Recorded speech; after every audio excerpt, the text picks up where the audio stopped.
একটা টেবিল, চেয়ারে বসে ১৪ জন নেতা, ঘড়ির কাঁটা থেমে আছে যেন, কানে ফিসফিসানি, চোখে এক ধরনের অস্থিরতা, কিন্তু ক্যামেরার সামনে মুখ গম্ভীর, স্পষ্ট শব্দ, নির্বাচনের প্রস্তুতি চলছে। আর ঠিক এই দৃশ্যপটেই প্রধান উপদেষ্টার মুখে সেই বাক্যটা, পতিত শক্তি নির্বাচন বানচালের চেষ্টা করছে। দর্শক, আপনি জানেন এই বাক্যটাই হতে পারে এক নতুন অধ্যায়ের শুরু। আপনি ভাবছেন এত শুনেছি আগেও, কিন্তু এবার একটু আলাদা, কারণ সেই পতিত শক্তি কেন হঠাৎ নির্বাচন সামনে রেখেই একের পর এক গোপন বৈঠক, এবং সবচেয়ে বড় কথা, সত্যিই কি ৪-৫ দিনের মধ্যেই নির্ধারিত হতে যাচ্ছে বাংলাদেশের ভবিষ্যৎ। এই ভিডিওটা আপনি কেন দেখবেন দর্শক? কারণ এই ভিডিওতে আপনি জানতে পারবেন সেই সব গোপন বার্তা যা বলা হয় না প্রেস রিলিজে। আমরা খুলে দেখাবো বৈঠকের পর সাংবাদিকদের বলা ৩টি মূল সিগন্যাল। ভিডিওর একদম শেষে এমন একটা তথ্য আছে যেটা জানলে আপনি চমকে যাবেন, তাই পুরো ভিডিওটা মন দিয়ে দেখুন।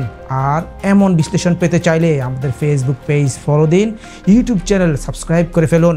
এবার চলুন উন্মোচন করি সেই আলো ছায়ার ভেতরের গল্প। দর্শক, ঘটনাটা আপনি নিশ্চয়ই ধরেছেন।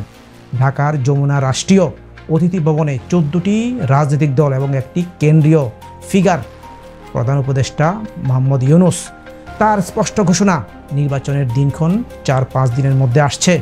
কিন্তু তার থেকেও বেশি চাঞ্চল্য ছড়িয়েছে তার আরেকটি মন্তব্য, পতিত শক্তি গণ্ডগোল লাগিয়ে নির্বাচনের আয়োজনকে ভণ্ডুল করার চেষ্টা করছে।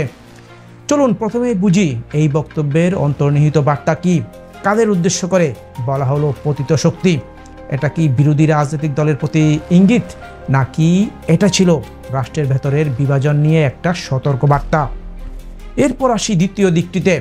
এই বৈঠকে যারা অংশ নিয়েছেন তাদের অনেকেই অতীতে রাজনৈতিক মেইন স্ট্রিমে ছিলেন না। কিছু দল ছোট, কিছু জোট প্রায় অকার্যকর, কিন্তু তারা সবাই একত্রিত হয়ে আজ গতকাল বললেন, আমরা প্রধান উপদেষ্টাকে সহযোগিতা করব। দর্শক, আপনি কি ভাবছেন হঠাৎ এই সহযোগিতার হিড়িক কেন? এটা কি শুধুই গণতান্ত্রিক সৌজন্য, নাকি এর পেছনে আছে প্রশাসনিক সমীকরণ? তৃতীয় ও সবচেয়ে গুরুত্বপূর্ণ অংশ হলো, সাংবাদিকদের মুখোমুখি হয়ে জাতীয় পার্টির মোস্তফা জামাল বলেন, প্রধান উপদেষ্টা ক্যাটাগরিক্যালি বলেছেন নির্বাচনের তারিখ ৪-৫ দিনের মধ্যে ঘোষণা হবে। এটা কি নিছক সময়ের ব্যাপার, নাকি এর পেছনে আগে থেকেই সাজানো কোনো পরিকল্পনা ছিল? চলুন দেখি এরপর কি হয়। বৈঠকে আরও বলা হয়েছে, আইন শৃঙ্খলা রক্ষায় সরকার ব্যর্থ। প্রশ্ন হলো, এই স্বীকারোক্তি কি নির্বাচন প্রক্রিয়ার উপর সরাসরি আস্থা সংকট তৈরি করছে, নাকি এটি একটি নাটকীয় অবস্থান বদলের অংশ? দর্শক, আপনি জানেন প্রধান উপদেষ্টা এই বক্তব্যের পাশাপাশি বলেছেন, যদি একটি সুন্দর নির্বাচন করতে না পারি তাহলে এই মস্ত বড় সুযোগ হাতছাড়া হবে। প্রশ্ন হলো, এই সুযোগ কি? কে সুযোগ হারাবে, জনতা নাকি ক্ষমতাকামী গোষ্ঠী?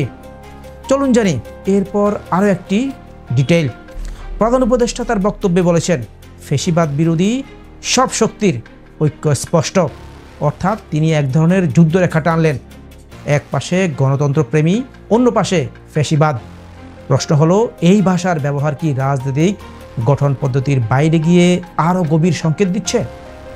এবার আসুন ভিডিওর শুরুতে যে চমকের কথা বলেছিলাম সেটা আপনাকে জানাই। প্রিয় দর্শক, আপনি জানেন গত 2 সপ্তাহে প্রধান উপদেষ্টা 2 দফায় বিএনপি, জামায়াত সহ বিভিন্ন রাজনৈতিক দলের সঙ্গে বৈঠক করেছেন। আর এবার এই 14 দলের বৈঠক শেষে বলা হচ্ছে নির্বাচনের তারিখ ঠিক হবে 4 থেকে 5 দিনের মধ্যেই। মানে বাংলাদেশের রাজনীতিতে এখন যে পাত্র পরিবেশ তৈরি হয়েছে তা কোনো গ্র্যান্ড চুক্তির ইঙ্গিত কিনা সেটা এখনও আড়ালে, কিন্তু আচরণগুলো অস্বাভাবিক রকম সচেতন। এখন প্রশ্ন, এই চুক্তি যদি হয়ে থাকে তবে এর ফলাফল কেমন হবে? আর যদি না হয় তাহলে নির্বাচনের আগেই নতুন ধাক্কা আসবে। আপনার কি ধারণা?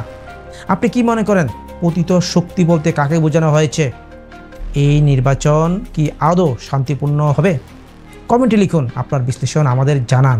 শেয়ার করে আপনার বন্ধুদেরও এই বিশ্লেষণে জানতে দিন। সামনের দিনগুলো খুব দ্রুত বদলাবে, আর আমরাও সব শেষ বিশ্লেষণ নিয়ে ফিরে আসব আপনার জন্য। পরবর্তী গল্পে নতুন রহস্য নিয়ে আবার দেখা হবে। আজ এ পর্যন্তই। আসসালামু আলাইকুম।